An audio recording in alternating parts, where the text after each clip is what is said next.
नमस्कार, मी प्रणाली भोसले. माझे कोकणच्या बातमीपत्रात आपल्या सर्वांचं मनपूर्वक स्वागत करते. बातमीपत्राला सुरुवात करण्याआधी पाहूयात हेडलाईन्स. नवी मुंबईतील गोठिवली गावात भीषण रस्ता अपघात, टेम्पोच्या धडकेत महिला जखमी, सीसीटीव्हीत अपघाताची घटना कैद. वन्यजीव शिकारी टोळ्यांवर धडक कारवाई, 8 आरोपी वन विभागाच्या ताब्यात, दुर्मिळ वन्यजीवांची शिकार उघड. कोकणात मान्सूनची आगेकूच रखडली, 24 ते 25 जून पासून पावसाची शक्यता, हवामान विभागाचा ताजा अंदाज. आणि आजपासून शाळा सकाळच्या सत्रात 30 जून पर्यंत बदललेले वेळापत्रक लागू, उष्णतेच्या पार्श्वभूमीवर महत्त्वाचा निर्णय. पाहुयात सविस्तर वृत्त. नवी मुंबईतील गोठवली गावात घडलेल्या भीषण रस्ता अपघातात एका महिलेला गंभीर दुखापत झाली आहे. भरधाव टेम्पोने रस्त्याच्या कडेला चालत असलेल्या महिलेला जोरदार धडक दिली. ही दुर्घटना घडली. अपघातानंतर परिसरात एकच गोंधळ उडाला असून स्थानिक नागरिकांनी तत्परता दाखवत जखमी महिलेला तातडीने जवळील खासगी रुग्णालयात उपचारासाठी दाखल केले. मिळालेल्या माहितीनुसार धडकवेमुळे महिला गंभीर जखमी झाली असून तिच्यावर उपचार सुरू आहेत. विशेष म्हणजे हा संपूर्ण अपघात परिसरातील सीसीटीव्ही कॅमेऱ्यात कैद झालाय. फुटेजमध्ये टेम्पोची धडक बसल्यानंतर महिला रस्त्यावर कोसळल्याचे स्पष्टपणे दिसून येते. घटनेची माहिती मिळताच पोलिसांनी घटनास्थळी धाव घेत तपास सुरू केला. सीसीटीव्ही फुटेजच्या आधारे टेम्पो चालकाची ओळख पटवून पुढील कायदेशीर कारवाई करण्यात येत आहे. दरम्यान वाहन चालकांनी वाहतूक नियमांचे पालन करून सावधगिरीने वाहन चालवावे असे आवाहन नागरिकांकडून करण्यात आले आहे. पश्चिम घाटातील जैवविविधतेचे आगार मानल्या जाणाऱ्या आंबोली दोडामार्ग संवर्धन राखीव क्षेत्रात वन्यजीवांची बेकायदेशीर शिकार करणाऱ्या टोळ्यांवर वन विभागाने मोठी धडक कारवाई केली आहे. 2 वेगवेगळ्या कारवायांमध्ये 8 आरोपींना अटक करण्यात आली असून 2 संशयित फरार असल्याची माहिती समोर आली आहे. वन विभागाने केलेल्या या कारवाईत गावठी ठासणीची बंदूक, काडतूस बंदूक, जिवंत आणि वापरलेली काडतुसे, तलवार, विजेऱ्या तसेच आलिशान MG हेक्टर वाहन जप्त करण्यात आले आहे. याशिवाय शिकार केलेले काही दुर्मिळ वन्यजीव देखील जप्त करण्यात आले आहेत. तपासादरम्यान सर्वोच्च संरक्षण प्राप्त साळींदर, माऊस डियर अर्थात गेळा किंवा पिसोरी आणि एशियन पाम सिव्हेट अर्थात फटकुरा या दुर्मिळ वन्यजीवांची शिकार झाल्याचे उघड झाले. आंबोलीच्या घनदाट जंगलात रात्रीच्या अंधारात विजेरीच्या प्रकाशात शिकार करणाऱ्या टोळ्यांचा पाठलाग करून वन विभागाने त्यांना रंगेहात पकडले. अटक केलेल्या आरोपींना न्यायालयात हजर केले असता त्यांना 20 जून पर्यंत वन कोठडी सुनावण्यात आली आहे. पश्चिम घाटातील जैवविविधतेचे संरक्षण करण्यासाठी अशा कारवाया पुढेही सुरू राहणार असल्याचे वन विभागाने स्पष्ट केले आहे. कोकणासह राज्यभरातील शेतकऱ्यांच्या नजरा सध्या आकाशाकडे लागल्या असून नैऋत्य मोसमी पावसाच्या पुढील वाटचालीला अद्यापही ब्रेक लागल्याचं चित्र आहे. भारतीय हवामान विभागाने दिलेल्या माहितीनुसार राज्यात मान्सूनच्या पुढील प्रगतीसाठी आवश्यक असलेली अनुकूल हवामान परिस्थिती सध्या निर्माण झालेली नसल्याने त्याच्या आगेकूचीत विलंब होत आहे. 8 जून 2025 रोजी नैऋत्य मोसमी पाऊस दक्षिण कोकण आणि दक्षिण मध्य महाराष्ट्राच्या काही भागात दाखल झाला होता. मात्र त्यानंतर गेल्या काही दिवसांपासून मान्सूनची प्रगती ठप्प झाली आहे. हवामान विभागाच्या ताज्या अंदाजानुसार 24 ते 25 जून दरम्यान कोकण किनारपट्टीवर पावसाच्या हालचालींमध्ये वाढ होण्याची शक्यता आहे. सुरुवातीच्या पावसानंतर अनेक ठिकाणी शेती कामांना वेग आला होता. मात्र पाऊस लांबणीवर गेल्याने शेतकरी चिंतेत असून काही भागात पेरणी आणि अन्य शेती कामांवर परिणाम होताना दिसत आहे. दरम्यान नागरिक आणि शेतकऱ्यांनी अधिकृत हवामान अंदाजावर लक्ष ठेवावे असे आवाहन भारतीय हवामान विभागाकडून करण्यात आले आहे. सिंधुदुर्ग जिल्ह्यातील वाढत्या उष्णतेच्या पार्श्वभूमीवर जिल्हा परिषद प्रशासनाने महत्त्वपूर्ण निर्णय घेत जिल्ह्यातील सर्व माध्यमिक आणि उच्च माध्यमिक शाळा 19 जून ते 30 जून दरम्यान सकाळच्या सत्रात भरवण्याचे आदेश जारी केलेत. या निर्णयामुळे विद्यार्थ्यांना कडक उन्हापासून दिलासा मिळणार असून पालक आणि शिक्षकांमधून समाधान व्यक्त होत आहे. नवीन वेळापत्रकानुसार शाळा सकाळी 7:30 ते 11:30 या वेळेत भरतील. माध्यमिक शिक्षणाधिकारी किंजवडेकर यांनी याबाबतचे लेखी आदेश काढले असून मुख्य कार्यकारी अधिकारी रवींद्र खेबुडकर यांच्या निर्देशानुसार हा निर्णय घेण्यात आला आहे. विद्यार्थ्यांच्या आरोग्याचा विचार करून सकाळच्या सत्राची मागणी विविध स्तरातून करण्यात आली होती। जिल्हा परिषद अध्यक्ष प्रमोद कामत, शिक्षण व आरोग्य सभापती प्रितेश राऊळ, जिल्हा परिषद सदस्य रुपेश पावसकर तसेच महाराष्ट्र राज्य शिक्षक परिषद यांनी यासाठी सातत्याने पाठपुरावा केला होता।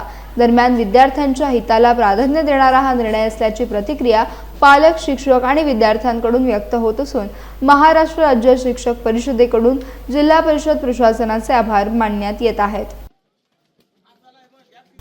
पेड तालुक्यात प्रस्तावित असलेल्या गेल कंपनीच्या उच्चदाब प्रोफेन गॅस पाईपलाईन प्रकल्पाविरोधात शेतकरी आक्रमक झाले असून प्रकल्पासाठी 1 इंचही जमीन देणार नसल्याची ठाम भूमिका त्यांनी घेतली आहे। जोहे, डोलवी आणि दबाबा परिसरात पंचनाम्यासाठी आलेल्या कंपनीच्या अधिकाऱ्यांना काम तात्काळ थांबवण्यास सांगण्यात आल्याची माहिती समोर आली आहे। शेतकऱ्यांच्या म्हणण्यानुसार जनसुनावणी आणि ग्रामसभेची प्रक्रिया पूर्ण न करता भूसंपादनाची कार्यवाही सुरू करण्यात आली आहे।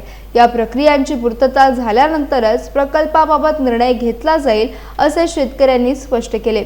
प्रस्तावित पाईपलाईन रावे, कोपर, डावरे, जोहे, कळवे, कणे, बोझे, वाशी, बोरी, वडखळ, शिरकी आणि अन्य गावातील सुपीक जमिनीतून जाणार असल्याने हजारो शेतकरी प्रभावित होण्याची भीती व्यक्त केली जाते। या विरोधात 24 गाव सेज संघर्ष समितीच्या माध्यमातून शेतकरी एकवटले असून संघर्ष समितीचे अध्यक्ष काशीनाथ पाटील यांनी शेतीमधून पाईपलाईन नेण्यास तीव्र विरोध असल्याचे सांगितले। तर सामाजिक कार्यकर्त्या नंदा म्हात्रे यांनी कंपनी शेतकऱ्यांची फसवणूक करत असल्याचा आरोप केला। दरम्यान कंपनीने काम बंद होणार नसल्याचे स्पष्ट केल्यानंतर बैठकीतील वातावरण तापले असून आंदोलन अधिक तीव्र करण्याचा इशारा शेतकऱ्यांनी दिलाय।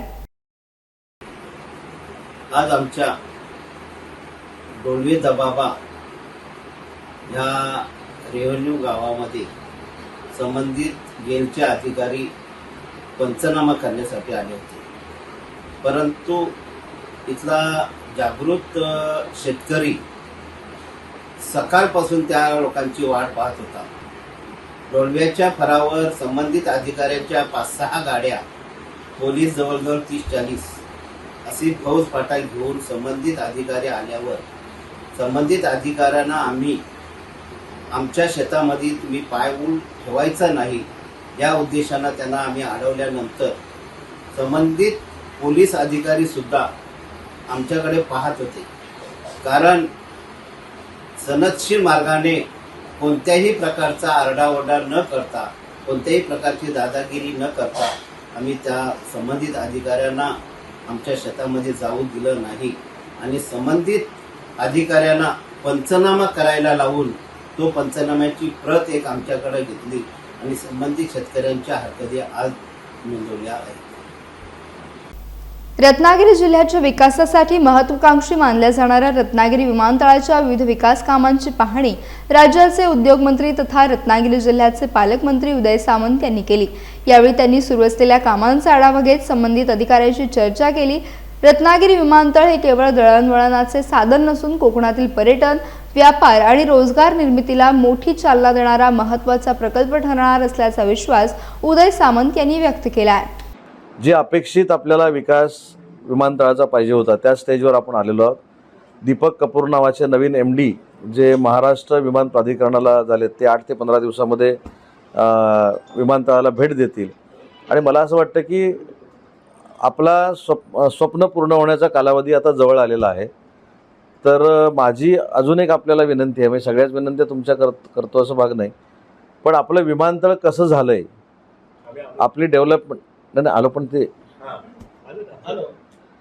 म्हणजे काल मी बघून आल्यानंतर मला देखील समाधान वाटलं। आपण देखील कुठच्या तरी मोठ्या शहरामध्ये आहोत, अशा पद्धतीची आपली टर्मिनल बिल्डिंग तयार झाली आणि दीपक कपूर साहेबांनी सांगितलं की आता मी ते महिना सांगत नाही, परंतु एअर अलायन्स नावाच्या विमानानं आपल्याकडचं उडानमधनं टेंडर भरलेलं आहे। एअर अलायन्स आपलं फायनल झालं विमान, जे चिपीला चालू आहे, जे कोल्हापूरला चालू आहे, त्याच्यामुळे एअरलाइन्स देखील फायनल झालं आहे आणि येत्या 15 दिवसामध्ये आपण सेंट्रल गव्हर्नमेंटच्या डिफेन्सशी रत्नागिरीमध्ये MOU करतोय विमानतळ ताब्यात घ्यायचं। म्हणजे आपल्याला ज्यावेळी पॅसेंजर वाहतूक करायची आहे त्या वाहतुकीला ज्यावेळी आपल्याला विमानतळ लागतं ते ताब्यात घेण्यासाठी आपल्याला एक MOU करावा लागतो। तो MOU 8 ते 10 दिवसामध्ये होईल। 1 महिन्यानंतर आता काय डेव्हलपमेंट झाली, अजून 1 महिन्यानंतर काय होईल आणि त्याच्या 1 महिन्यानंतर काय होईल, आणि आपलं विमानतळाची जी बिल्डिंग आहे ही ग्रीन बिल्डिंग आहे, बरोबर आहे. नाही, ते फर्निचर फक्त बांबूचं आहे. तर आपण बघणं गरजेचं आहे. सगळी इक्विपमेंट्स आपल्याकडे आलेली आहेत. आणि माझं तर म्हणणं आहे की मी आता खरं शाळेत सांगायला विसरलो, विमानतळ सुरू व्हायच्या अगोदर विद्यार्थ्यांनी ते बघितलं पाहिजे की विमानतळ कसं असतं. विमानतळ सुरू झाल्यानंतर विमानतळ बघायला मिळणार नाही आहे. तर उदय सामंतला पण जायला तिथे मिळणार नाही जोपर्यंत बोर्डिंग कार्ड मिळत नाही तोपर्यंत. त्याच्यामुळे आताच हे विमानतळ कसं असतं, विमानतळाची टेक्नॉलॉजी विमानाची काय आहे, विमानतळ कशा पद्धतीनं रन होतं, विमानतळाची सिक्युरिटी काय असते, हे सगळं विद्यार्थ्यांना दाखवण्याच्या दृष्टीने मी आता सीओनशी बोलणार आहे. सावंतवाडी तालुक्यातील माझगाव ग्रामपंचायतीत नागरिकांच्या सोयीसुविधांबाबतचा एक निर्णय सध्या चर्चेचा विषय ठरलाय. ग्रामपंचायत कार्यालयात लावण्यात आलेल्या फलकानुसार सरपंचांना भेटण्यासाठी आणि विविध दाखल्यांवरील सह्यांसाठी नागरिकांना दिवसातून केवळ 1 तासाची वेळ निश्चित करण्यात आल्याने ग्रामस्थांमध्ये नाराजीचं वातावरण निर्माण झालंय. सोमवार ते शुक्रवार दुपारी 12:30 ते 1:30 या वेळेतच सरपंचांना भेटता येणार असल्याचे फलकावर नमूद करण्यात आले आहे. त्यामुळे विविध दाखले, प्रमाणपत्र आणि तातडीची कामे घेऊन येणाऱ्या नागरिकांची मोठी गैरसोय होत असल्याची भावना व्यक्त केली जाते. विशेषतः शेती, व्यवसाय आणि रोजगाराच्या कामांमुळे दिवसभर व्यस्त असणाऱ्या ग्रामीण भागातील नागरिकांसाठी ही वेळ गैरसोयीची ठरत असल्याचे ग्रामस्थांचे म्हणणे आहे. लोकप्रतिनिधी जनतेसाठी उपलब्ध असावेत की ठराविक वेळेपुरतेच मर्यादित असावेत, असा सवालही उपस्थित केला जातोय. या निर्णयाबाबत आता गावात विविध प्रतिक्रिया उमटू लागल्या असून ग्रामस्थांनी आपली नाराजी व्यक्त केली आहे. दरम्यान या विषयावर ग्रामस्थ चंद्रकांत कासार यांनी देखील आपली भूमिका स्पष्ट केली आहे. माझगाव सरपंच हे आता नवनियुक्त सरपंच म्हणून मागच्या 2 महिन्यापूर्वी त्यांना निवडून दिलं गावाने. खरं म्हणजे मागच्या सरपंचावर लोकांनी अविश्वास, म्हणजे काही लोक म्हणजे आपल्या सदस्यांनी अविश्वास आणून त्यांना पाय उतार करावं लागलं आणि ह्या सरपंचांना लोकांना विटीस धरून ह्या सरपंच निवडणूक लढवून हे सरपंच निवडून झाले. आणि आज खरं म्हणजे शाळा चालू झाल्या आहेत. शाळा चालू झाल्यामुळे मुलांना दाखल्यांची अत्यंत गरज असते. त्याशिवाय लोकांची कामं आहेत, असे दाखले कुठेच भेटत नाहीत, त्यांना मिळत नाहीत. खरं म्हणजे त्या बाईने म्हणजे सरपंचाने आपल्या केबिनकडे सकाळी 10:30 ते 11:30 ते 12:30 असा काहीतरी टाइम लिहिलाय, टाइम आहे. खरं म्हणजे सरपंच हे पूर्णपणे संपूर्ण दिवस गावात उपलब्ध व्हायला पाहिजेत. तर तसं न करता ते असं टाइम लिहून आणि जर टायमिंगच्या बाहेर गेलं तर उद्या या आणि उद्या दाखला घेऊन जावं असं सांगतायत. खरं म्हणजे ज्याची अत्यंत गरज दाखल्यांना असते आणि असे जर दाखले नाही मिळाले तर ते सरपंच म्हणून गावाचं ते काय काम करणार. तसंच गावातील अनेक विकास कामं आहेत, त्याच्यावर कुणाचाही कसलाही अजूनपर्यंत लक्ष नाही. आणि असं असताना ह्या सरपंचांची अरेरावी वाढलेली आहे. लोकांनी याचा विचार करावा की आपण काय केलंय आणि अशा सरपंचांना आपण निवडून देऊन गावाचा कसा विकास होणार हे लोकांनी पाहावं. खरं म्हणजे गावात असंतोष निर्माण झाल्यास हे सरपंच जबाबदार राहतील आणि त्यांचे राजकीय पुढारी जे कोण आहेत ते सुद्धा जबाबदार असतील. ह्या लोकांनी विचार करून आपण ही काय चूक केली की जेणेकरून आम्ही चांगले लोक सरपंचासाठी कायम उपलब्ध असणारे उमेदवार दिले होते, पण ते लोकांनी नाकारले आणि अशा लोकांना निवडून दिलं. हेच गावाचं दुर्दैव आहे. रत्नागिरीमध्ये युवा क्रांती सेना या राजकीय पक्षाची अधिकृत स्थापना जाहीर करण्यात आली आहे. शहरातील मारुती मंदिर परिसरातील शर्वाणी हॉल येथे आयोजित पत्रकार परिषदेत पक्षाचे संयोजक जुनेद मस्जिद बंदरकर यांनी नव्या पक्षाची भूमिका आणि उद्दिष्टे स्पष्ट केली. कोकणची अस्मिता, स्थानिकांचे हक्क, रोजगार, निसर्ग संवर्धन आणि युवकांच्या भवितव्यासाठी हा पक्ष कार्य करणार असल्याचे यावेळी सांगण्यात आले. छत्रपती शिवाजी महाराज, छत्रपती संभाजी महाराज आणि डॉक्टर बाबासाहेब आंबेडकर यांच्या विचारावर आधारित पक्षाची वाटचाल राहणार असून निर्णय प्रक्रियेत स्थानिक कार्यकर्त्यांचा सहभाग महत्त्वाचा असेल असा दावा करण्यात आला. सत्तेसाठी नव्हे तर विकासासाठी राजकारण करण्याचा निर्धार व्यक्त करत पक्षाने आगामी ग्रामपंचायत निवडणुकांवर लक्ष केंद्रित केलंय. स्थानिक प्रश्न, आरोग्य सुविधा, शेतकरी, मच्छीमार, युवकांचे रोजगार, पर्यावरण संरक्षण तसेच विनाशकारी प्रकल्पांना विरोध या मुद्द्यांवर पक्ष सक्रिय भूमिका घेणार असल्याचे सांगण्यात आले.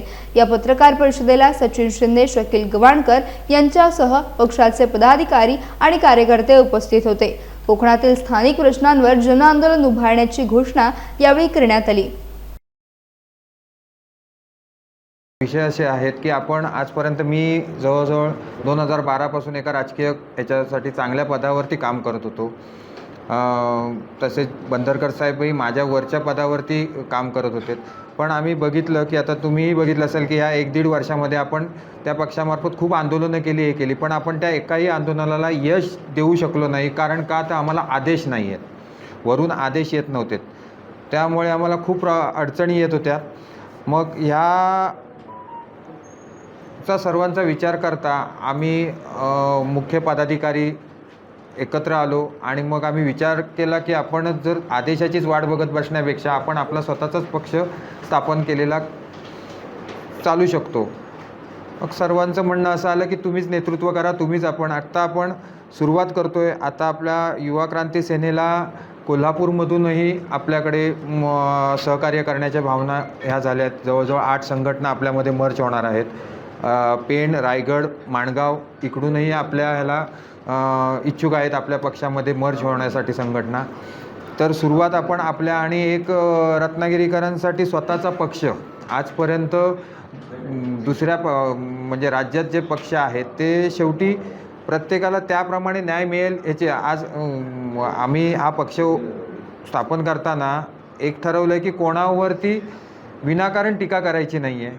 जे चांगलं असेल ते चांगलं म्हणण्याची ताकद आपल्यात ठेवली पाहिजे. जे वाईट आहे त्याला पुरेपूर वाईट आहे हे सिद्ध करून ते पूर्णपणे चुकीचं आहे हे सिद्ध करणंच आमचं त्याच्यामागे असेल. आज रत्नागिरीच्या या ऐतिहासिक पावनभूमीत आम्ही युवा क्रांती सेना या नव्या राजकीय पक्षाची अधिकृत स्थापना करीत आहोत. हा पक्ष केवळ राजकीय संघटनेचा जन्म नाही, तर कोकणच्या अस्मितेसाठी, स्वाभिमानासाठी, हक्कासाठी, रोजगारासाठी, निसर्गाच्या संरक्षणासाठी आणि स्थानिक युवकांच्या भविष्यासाठी लढण्यासाठी उभे राहिलेले एक जन आंदोलन आहे. हा पक्ष स्थापन करण्याच्या अगोदर आम्ही एका राजकीय पक्षात 17-18 वर्ष काम करत होतो. काम करत असताना आम्हाला असं लक्षात आलं की स्थानिक पातळीवर काही समस्या आहेत. त्या समस्यांना आम्ही न्याय देऊ शकत नाही. त्याचं कारण असं आहे की जेव्हा इकडचे विरोधक असतील, सत्ताधारी असतील, जेव्हा आम्ही एखादं कुठचं आंदोलन छेडायचो, कुठचं एखादं काम करत असताना आम्हाला आदेशाचं पालन करावं लागायचं. जेव्हा काही गोष्टी असायचा, आदेश यायचं नाही यायचं, उशीर यायचं, तेपर्यंत कार्यकर्ते लोकांचं काही काम असायचे ते पूर्णपणे होत नसायचं. त्यामुळे आम्ही विचार केला, माझे काही सहकारी अजून भरपूर, कारण पक्ष एखादा राजकीय पक्ष स्थापन करण्यामागे भरपूर जणांचा हात असावा लागतो. यासह बातमीपत्रात वेळ झाली. इथेच थांबण्याची. भेटूयात नवीन बातमीपत्रासह. तोपर्यंत तुम्ही कुठेही जाऊ नका. पाहत रहा फक्त माझे कोकण.